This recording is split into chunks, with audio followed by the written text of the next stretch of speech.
Okey, cikgu akan bagi explanation sikit mengenai bab 2. Video yang pertama cikgu share tadi boleh tengok juga. Yang ini cikgu explain sikit lah menggunakan kita punya buku nota dan juga sedikit pertambahan dan latihan lah. Okey, untuk bab 2 dia melibatkan transformasi dan subtopik yang pertama adalah translasi. Okey, translasi ni sebenarnya adalah subtopik transformasi yang paling mudah lah untuk kita belajar. Kalau kita tengok, okay, translasi ni maksud dia adalah merupakan pemindahan semua titik pada suatu satah mengikut arah yang sama dan melalui jarak yang sama. Pergerakan translasi ni kita boleh nyatakan dalam bentuk XY ataupun dalam buku kamu kita guna A, B lah. Cumanya kat sini dia nak bagi XY, maksudnya nak bagi tahu dia atas ni dia bergerak pada pasti X lah. Sama ada kalau dia negatif dia pergi ke kiri, kalau nilai kita positif dia akan pergi ke kanan. Okay, kalau nilai Y pula dia bergerak pada paksi Y kita. Kalau negatif dia pergi bawah, kalau positif dia pergi atas. Okay, jadi kalau kita tengok dalam buku nota kamu, translasi ni, okay, ini cikgu ada betulkan sikit. Sama je dia punya maksud, pemindahan titik. Okay, cuma ingat dia tak ada per. Kamu boleh padam dalam kamu punya buku nota tu, per dia tak ada. Dia boleh padam per dia. Sebab kalau per ni sebenarnya pecahan, kalau translasi kita hanya nombor dia saja. Jadi per dia semua kita boleh padam. Dalam buku nota tu ada sedikit pembetulan lah yang kita perlu betulkan. Padamkan semua dia punya per. Okay. Jadi kat sini dia ada explain lagi untuk kamu. A mewakili pergerakan ke kanan atau ke kiri lah berdasarkan nilai positif negatif dia. B pun sama berdasarkan nilai positif negatif, sama ada dia positif atas, negatif bawah. Ni lah contoh yang dia bagi adalah 3, negatif 4. Jadi kita tahulah 3 ni nilai dia positif, jadi dia akan pergi ke kanan. Jadi dia akan pergi ke kanan. Kita pun gerak dari objeknya. Ni objek pergi ke kanan. 1, 2, 3.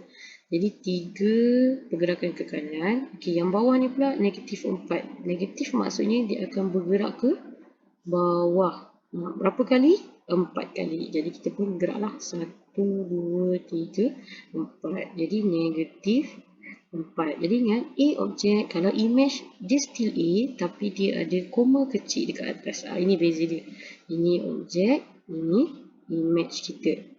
Okay, jadi kalau kita tengok contoh yang dibagi dalam buku kita, antara rajah A, B, C, D, yang manakah image bagi rajah M, ni M, kita punya objek, di bawah translasi 3, negatif 2. Okay, sama juga cikgu perlu padam, dia bukan pecahan. Jadi kita boleh padam dia punya per ni, dia bukan pecahan. Okay, jadi kita boleh gunakan translasi yang diberi untuk kira lah. Okay, first kali positif 3, maksudnya dia bergerak ke kanan. Jadi kita nak cari image dia, dia bergerak ke kanan 3 kali. Jadi pilih mana-mana titik sebab dia sama je bentuk dia. Jadi kita gerak ke kanan 1, 2, 3 ke kanan 3 kali.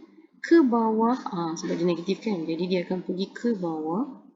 Jadi ke bawah 2 kali. Kita pun gerak 1, 2. Jadi kita tahulah sebenarnya image bagi M menggunakan translasi 3, negatif 2 adalah B. Jawapan dekat bawah ni pun dia dah tunjuk. 3 positif tu maksudnya dia bergerak ke kanan 3 kali. Negatif 2 maksudnya dia bergerak ke bawah 2 kali lah. Jadi sebenarnya kalau kamu guna mana-mana titik pun still akan dapat jawapan dia B lah. Okay, jadi dalam buku kamu dia ada bagi contoh yang kita boleh cuba. Okay, yang first kali cikgu lupa betul nak pesan. Padamkan dulu semua pecahan ni. Cikgu tak suka betul tengok dia punya pecahan ni. Dia bukan pecahan ya. Dia hanyalah translasi pergerakan dia.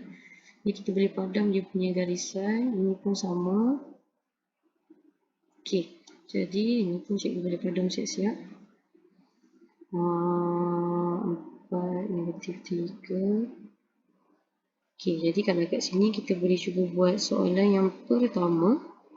Okey, soalan yang pertama memerlukan kita lukis image bagi objek K. Jadi dikatalah K ni adalah objek di bawah translasi berikut. Jadi kita cuba buat yang pertama dulu. Negatif 2, 5. Negatif 2 maksudnya dia ke kiri. Dia ke kiri sebab kita negatif.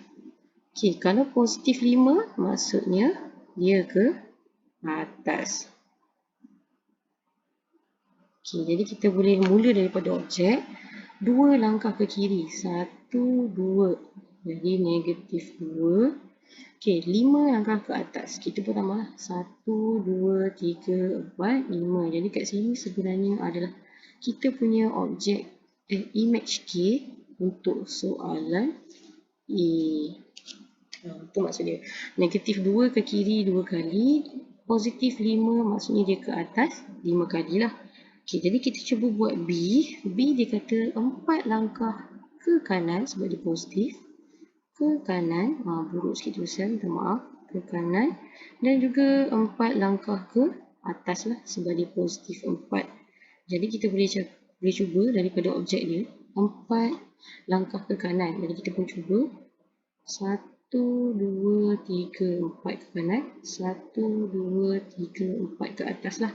4 ke kanan, 4 ke atas. Jadi ini sebenarnya titik bagi K image untuk soalan B. Itu je sebenarnya. Kamu kena tengok dia punya positif negatif ke kanan ke kiri ataupun atas bawah lah. Okay, jadi kita tengok pula contoh yang seterusnya. Dia bagi kita soalan. Okay, T ialah image. Okay, kamu kena tengok betul-betul. Dia kata T adalah image. Jadi ini kita adalah kita punya image. Bagi suatu rajah di bawah translasi 4 negatif 3. Jadi antara rajah PQRS, manakah objek bagi image T? Sekarang kita nak cari objek. Jadi ingat, kita kena terbalikkan kita punya translasi lah. Sebab tadi sebelum ni kita belajar daripada objek nak jadi image. Jadi kita gunakan translasi dia. Tapi sekarang ni daripada image nak cari objek. Jadi kita kena terbalik lah. Walaupun dia positif 4, tapi kita kena terbalikkan, dia akan jadi, kalau positif 4 sepatutnya dia ke kanan, sekarang ni dia ke kiri lah. Sebab kita mula daripada image untuk pergi objek. Ni pula, kalau negatif 3 ni biasanya kita ke bawah, tapi untuk daripada image pergi objek, dia akan pergi ke atas lah. Maksudnya kita akan terbalikkan segala pergerakan translasi tadi.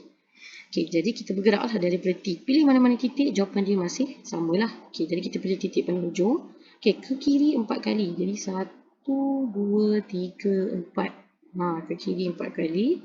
Jadi dia cakap ke atas 3 kali. 1, 2, 3. Jadi sebenarnya objek kita adalah bentuk P. Inilah kita punya objek. Okey, itu saja contoh dalam buku kamu yang ada. Jadi cikgu akan berikan kamu sedikit contoh tambahan lah. Okey, contoh yang tambahan cikgu akan bagi. Objek bergerak ke image secara translasi 6-2. Okey, jadi ni objek, ini image. Ni objek. Okey, objek ni dia bergerak 6 langkah ke kanan. Jadi 6 langkah ke kanan. 5, 6.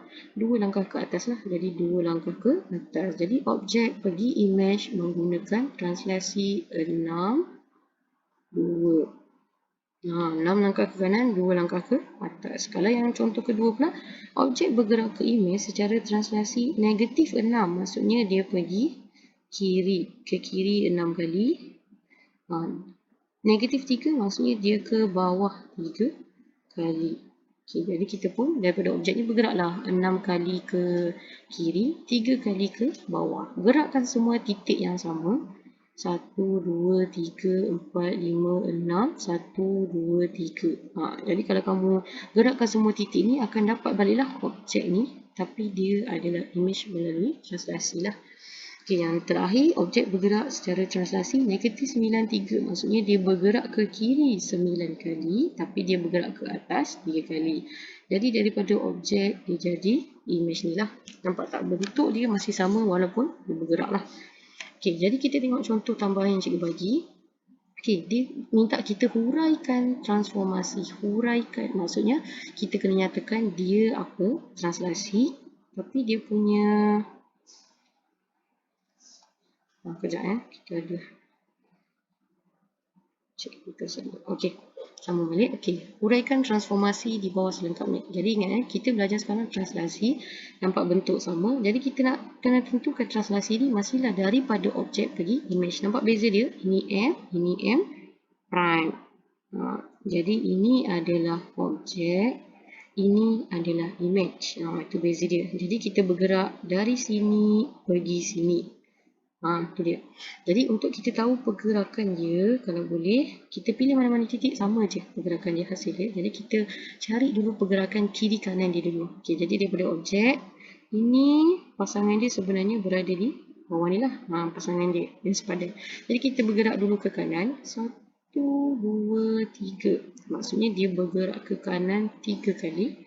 dan dia bergerak ke bawah 1, 2, 3, 4. Jadi dia bergerak ke bawah 4 kali. Jadi kita boleh kata dia sebenarnya translasi maaf tulisan ni buruk sikit, cikgu pakai mouse. Translasi dengan pergerakan 3 negatif 4. Itu maksud dia. Translasi pergerakan kita 3 negatif 4. Okey, contoh yang kedua cikgu akan bagi adalah B. Nampak ni, ini objek kita. Ini adalah image.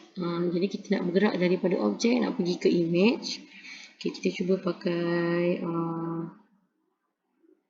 hijau pula. Okey, pilih mana-mana titik. Kamu nak guna ini boleh, ini pun boleh. Okey, jadi ini pasangan dia adalah yang depan ni. Okey, jadi kita bergerak dulu kiri dan kanan. Bergerak dia sekarang dia daripada objek pergi ke image, dia bergerak ke kiri lah. 1, 2, 3, 4, 5, 6. Jadi dia bergerak ke kiri 6 kali, jadi dia negatif. Dia bergerak ke bawah 1, 2, 3, 4. Jadi dia bergerak ke bawah 4 kali lah, jadi negatif 4. Jadi sebenarnya dia adalah translasi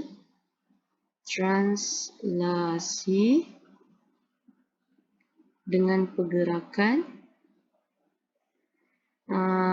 negatif 6, negatif 4. Itu dia punya pergerakan lah. Translasi negatif 6, negatif 4. Okey, jadi soalan C dan juga D kamu boleh cuba. Nanti cikgu sharekan gambar dia supaya kamu boleh cuba buat sendirilah. Okey, yang terakhir contoh yang cikgu nak bagi hari ini adalah latihan 2. Okey, dia minta kita lukiskan image bagi setiap objek di bawah translasi yang berikut. Jadi sekarang ni dia dah bagi kita objek. Okey, dia dah bagi kita objek. Nampak ni objek J ni. Dia suruh kita cari image menggunakan translasi 4 negatif 1. Jadi 4 ni maksudnya dia perlu ke 4 tu positif kan? Jadi dia perlu ke kanan. Jadi dia perlu ke kanan 4 kali. Okey, negatif 1 pula bermaksud dia perlu ke bawah 1 kali lah. Jadi dia perlu ke bawah. Jadi kita perlu untuk lukis image tadi, gerakkan semua titik menggunakan translasi yang sama. Jadi first kali kita pilih titik ni. Okay, jadi gerakkan 4 langkah ke kanan. 1, 2, 3, 4 ke kanan. 1 langkah ke bawah. Jadi ini titik yang pertama. Okay, jadi kalau kita cuba titik yang kedua, dia akan dapat nilainya masih samalah. 4 langkah ke kanan. 1, 2, 3, 4. 1 langkah ke bawah. Jadi ini titik kita. Dan yang terakhir, titik yang last kali, kita boleh guna ini, atas ni. 1, 2, 3, 4. Kita ke bawah 1 kali. Jadi ini titik yang terakhir lah. Jadi untuk kita dapatkan image, sambungkan ke semua titik yang kita dah alih guna translasi tadi lah. Sambung dia. Jadi kita akan dapat satu segitiga yang sama macam J. Tapi ni kita boleh namakan dia sebagai J prime ke atas. J koma atas tu maksudnya ini adalah image. Ini objek kita. Ini image kita. Okay, jadi boleh ke? Jadi cikgu akan bagi contoh lain. Contoh B dan juga contoh C. Cikgu akan uploadkan dia punya gambar. Kamu boleh cuba buat sendiri. Jadi apa-apa soalan boleh tanya cikgu. Okay, itu saja untuk hari ini.